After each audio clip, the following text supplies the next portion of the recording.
নমস্কাৰ, মই বিংকু বসেনা আপোনালোক সকলোকে স্বাগতম জনালো। আশা কৰোঁ মোৰ সকলো ফ্ৰেণ্ড ভালে আছে, ময়ো ভালে আছোঁ।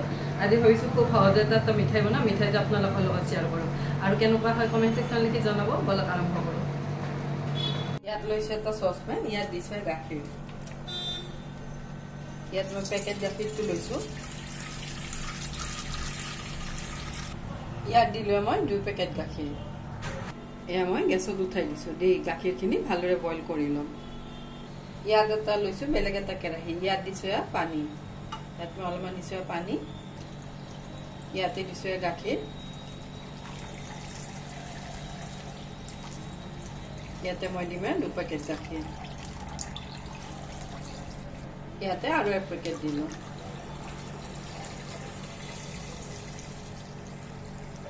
মই গাখীৰখিনি বহাই দিছোঁ বেলেগ এটা গেছত। এইখিনিও ভালদৰে বইল কৰি ল'ম আৰু এইখিনি গাখীৰ বইল কৰোঁতে কিন্তু সময় ল'ব 5-6 মিনিটমান আৰু বেছিও লাগিব পাৰে। এইখিনি গাখীৰ মই অলপ ঘন কৰি ল'ম। এয়া মই গাখীৰখিনি বইল কৰি ল'লোঁ। লৈ এতিয়া গেছৰ ফ্লেমটো বন্ধ কৰি দিছোঁ। বন্ধ কৰি ইয়াতে দিলোঁ ভিনেগাৰ আৰু পানী। ভিনেগাৰেৰে যদি আমি চানা কাটোঁ তেতিয়া কিন্তু অলপ চানা বেছিকৈ পোৱা যায়। নেমুতকৈ ভিনেগাৰ অলপ বেছিকৈ চানা পায়। ইয়াতে মই 2 চামুচ পানী আৰু 2 চামুচ দিছোঁ ভিনেগাৰ দি গোটেইখিনি ভালদৰে লৰাই দিম।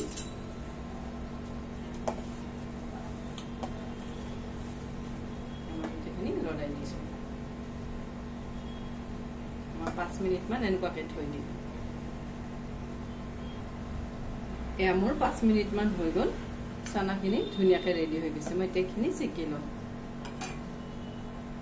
ইয়াতে মই লৈছোঁ ডাঙৰ এটা বাতি, ইয়াত লৈছোঁ এখন চেকনা। কাপোৰ দিও চেকি ল'ব পাৰি, মই চেকনাখনতে দি চেকি লওঁ।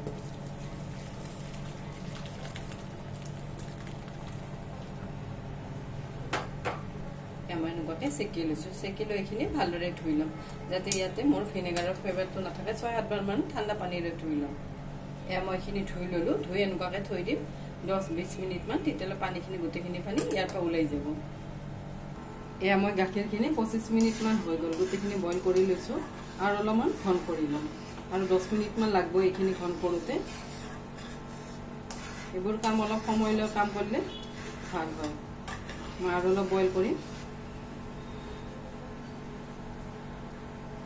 এয়া মই আৰু 20 মিনিটমান বইল কৰি ল'লোঁ। এইখিনি গাখীৰো ঘন কৰি ল'লোঁ। ইয়াতে দিলোঁ পনীৰখিনি।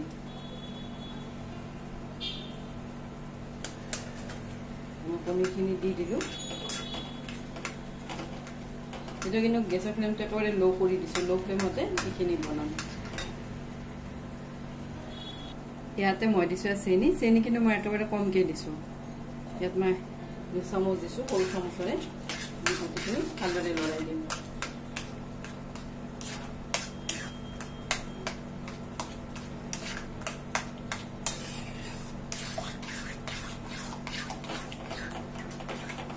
এয়া মই গোটেইখিনি ভালদৰে শুকান কৰি ল'লোঁ।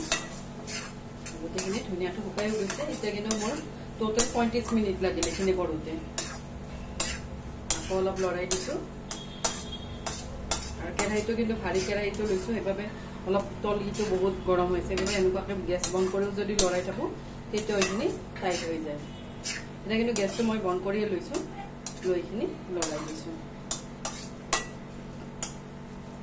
গোটেইখিনি এনেকুৱাকৈ থোপ কৰি ল'লোঁ। এয়া মই অলপমান ঠাণ্ডা কৰি ল'লোঁ। লৈ সৰু সৰুকৈ ইয়াৰে বল বনাই ল'ম। অলপমান কিন্তু ঠাণ্ডা কৰি লৈছোঁ, একেবাৰে ঠাণ্ডা কৰি লোৱা নাই, তেতিয়া টাইট হৈ যাব। এনেকুৱাকৈ সৰু সৰুকৈ বল বনাম। এয়া মই এনেকুৱাকৈ গোটেইবোৰ বনাই লওঁ আৰু খুব ধুনীয়া লাগে এনেকুৱাকৈ বনালে আৰু খুব সহজতে হয়। এইটো মিঠাই চবতছে সহজতে হয় আৰু এইটো মিঠাই চবতকৈ খায়ো ভাল লাগে।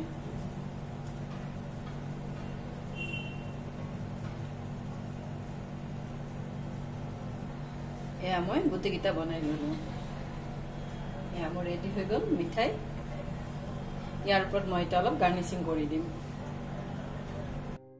ইয়াত লৈছোঁ অলপ মই কেশৰ। কেশৰখিনি এনেকুৱাকৈ গুলি লৈছোঁ।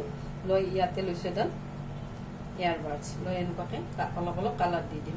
ফুড কালাৰেও কৰিব পাৰি। এনেকুৱাকৈ কৰিলে ভাল হয় আৰু হেল্ডি হয়। মই গোটেইকেইটা মিঠাইতে এনেকুৱাকৈ দি যাম আৰু এনেকুৱাকৈ দিলে দেখাত কিন্তু খুব ভাল লাগে। এয়া মই গোটেইকেইটা মিঠাতে কেশৰ দি দিলোঁ। দি ইয়াৰ ওপৰত দিছোঁ অলপমান পিস্তা এনেকুৱাকৈ দেখাত ভাল লাগে, নিদিলেও হয়।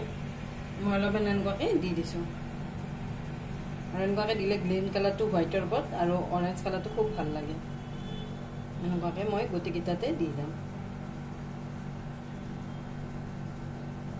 আৰু দোকানত কিন্তু এইবোৰত ফুড কালাৰ দিয়ে, ঘৰত বনালে হেল্ডি হয় বাবে কেশৰ দিছোঁ।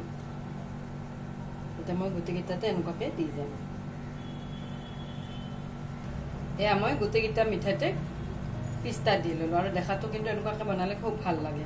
এয়া মোৰ ৰেডি হৈ গ'ল মিঠাই, আৰু ঘৰতে বনাব পৰা খুব সহজতে এইবোৰ মিঠাই।